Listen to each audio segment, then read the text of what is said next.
Next up, we have author Michelle Hoffmann, who wrote Life Worth Living, a practical and compassionate guide to navigating widowhood and solo parenting. Hi, Michelle. Hi, Amari. So, tell us about Life Worth Living.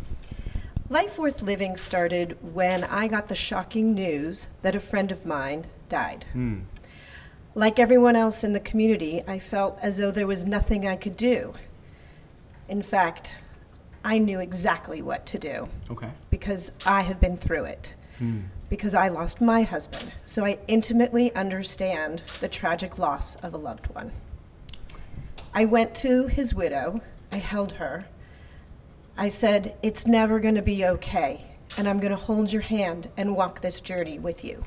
And I led her from being a partner to the head of household, and from being a co-parent to a sole parent. Wow. So it sounds like you kind of helped her to like project manage all the things she needed to handle once she lost her husband. I know that must have felt like a huge comfort. Like, tell me about her experience after that. Like, what did she say to you? Well, that's exactly what I had added to that, was let's project manage this thing. I believe that becoming a widow is a very specific set of circumstances, and there's not been a guide for this before.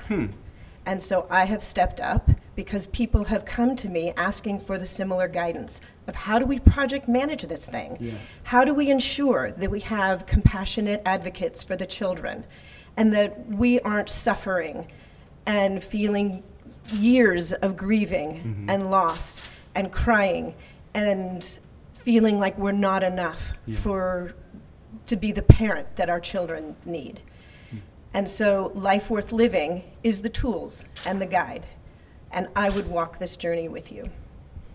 Wow. So how would you advise someone who just lost a partner on dealing with that grief and moving forward? Like, what would be the first thing you would recommend to them?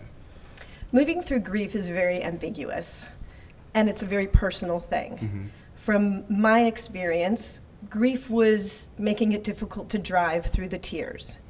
Everything was blurry.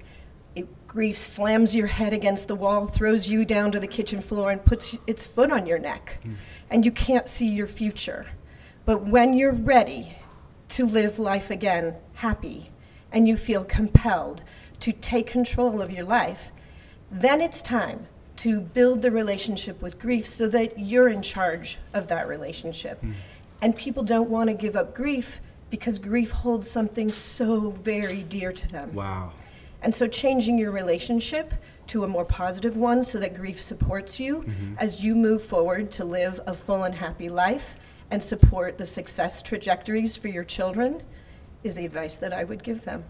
And I'm here to do that because when you're the only one there to take care of everyone and everything, it's really, really important to have a guide who will hold your hand and walk the journey with you.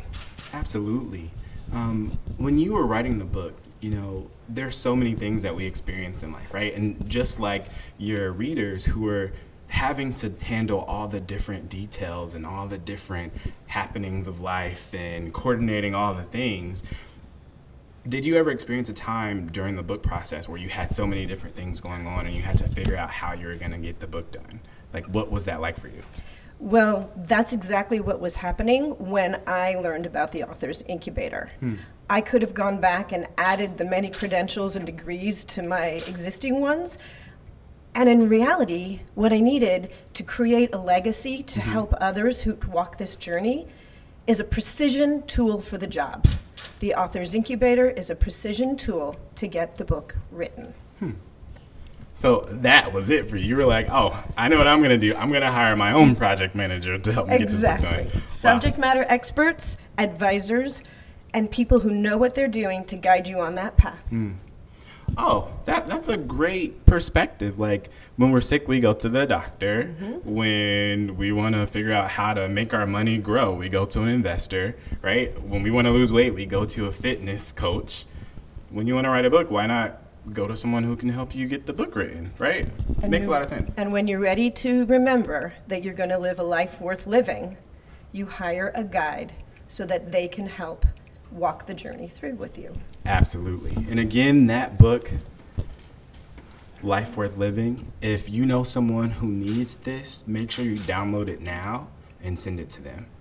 Again, Life Worth Living by Michelle Hoffmann. Congratulations, Michelle. Thank you, Amari.